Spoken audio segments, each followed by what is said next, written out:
Xo'p, keyingi bo'lim bizda autentifikatsiya, avtorizatsiya. Autentifikatsiya nima? Foydalanuvchini aniqlash. Nima orqali? Login, parol yoki token orqali aniqlash. Xo'p, buni yana LinkedIn misolida ko'radigan bo'lsak. Masalan, tasavvur qilaylik, biz LinkedInga 1 yil oldin sign up qilib kirganmiz, ya'ni registratsiya qilib kirganmiz, akkaunt yaratganmiz. Va 1 yil davomida biz LinkedInga qaytib kirmadik. 1 yil davomida qaytib kirmadik va 1 yildan so'ng ana shu akkauntimizdan foydalanish uchun qayta login, parol bilan kiradigan bo'lsak, ular bizdan login, parol so'raydi. Ya'ni qayta kirmoqchi bo'lsak, ular bizdan login, parol so'raydi. O'zi bu yoqqa ham yozib qo'yibdi. Login qilib kirsam yo sign up. Bizda mana shu registratsiya va login jarayoni bor. Mana shu jabhada login jarayonini ikkiga bo'lishimiz mumkin. Ya'ni men hozir masalan LinkedIn akkauntim bor. Men bunga qayta registratsiya emas, ya'ni login qilib kirsam, bu mendan parol so'raydimi, yo'qmi? Login, parol so'raydimi degan savol keladigan bo'lsa, bunga ikki xil javob bor. Ha yoki yo'q. Nimaga ha, nimaga yo'q? Agar parol so'raydigan bo'lsa, demak men bunga ancha muddat kirmaganman. So'ramaydigan bo'lsa, yaqin atrofda kirganman. Sabab bizda boya dastlab aytdik, userni login, parol orqali aniqlash yoki token orqali aniqlash.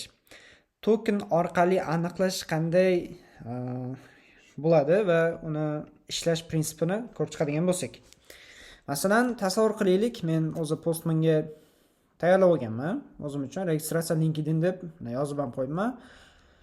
Xo'p, registratsiya uchun dannilarni masalan oladigan bo'lsak, bu registr bo'lgan user masalan S qo'yib qayta registr qilsak, mana bizni kiritgan dannilarimiz bu yoqda qaytyapti va bizga respons sifatida qo'shib access token beryapti. Access token nima? Access token boyagi xuddi biz aytgan LinkedInda loginni ikkiga bo'lganimizda bizdan login, parol so'ramaydigan jarayonni amalga oshirish uchun xizmat qiladigan vosita. Agar men hozir bu yerga LinkedInga kiradigan bo'lsam, mendan hech qanday login, parol so'ramadi. Backgroundda u meni tokenimni olib, meni userimni, meni dannimni aniqladi. Xo'p, access token qaytdi bizga. Bu aynan LinkedInniki emas, shunchaki o'zim uchun qildim. Masalan, LinkedInniki access tokenini 1 oy bo'lishi mumkin. Access tokenda aynan o'sha 1 oy dedim, expired date bor, ya'ni amal qilish muddati bor tokenlarda. Masalan, bu yerda 3600 bu sekundda, 3600 sekund bu 1 soat degani. Ya'ni buni 3600 ga bo'lamiz, 60 minutga, 60 sekundga. Shunda 1 soat kelib chiqadi. Expire date buniki masalan 1 soat ekan. Access tokenning amal qilish muddati tugaganida, uni amal qilish muddati tugaganda u yaroqsiz holatga keladi, invalid bo'ladi va biz biror bir saytga qayta login qilganimizda agar access tokenimiz invalid holatda bo'lsa, ular bizdan login, parol so'raydi. Aynan mana shu jabhada bu aniq bizga holatni bayon etadi. Ya'ni access tokenimizni amal qilish muddati tugaganida bizdan login, parol so'raydi. Masalan, men LinkedInga yaqin orada kirdim. Mana hozir kirdim. 12 masalan 5 ta kirgan bo'lsam, men o'chirardim, LinkedInga qayta kiryapman. Qayta kirganimda hali mendan orada 4 minut vaqt o'tdi. Shuning uchun access tokenim hali aktiv. Shuning uchun masalan bular mendan login, parol so'ramadi. Avtomatim access tokenim orqali aniqlab ketdi.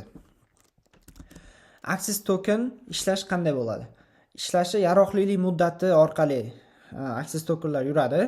Masalan, tasavvur qilaylik, bizda access tokenimizni yaroqlilik muddati tugadi. Bizdan login, parol so'radi. Login, parol so'radi. Buni login qilib ko'radigan bo'lsak, hozir login jarayonida ko'ramiz.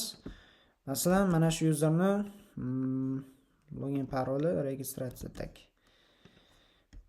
O'zi to'g'ri ekan. Masalan, login qilib ko'radigan bo'lsak, login qilganimizda o'sha email kiritdik va password kiritdik. Bizga qayta access token berdi. Buni yaroqlilik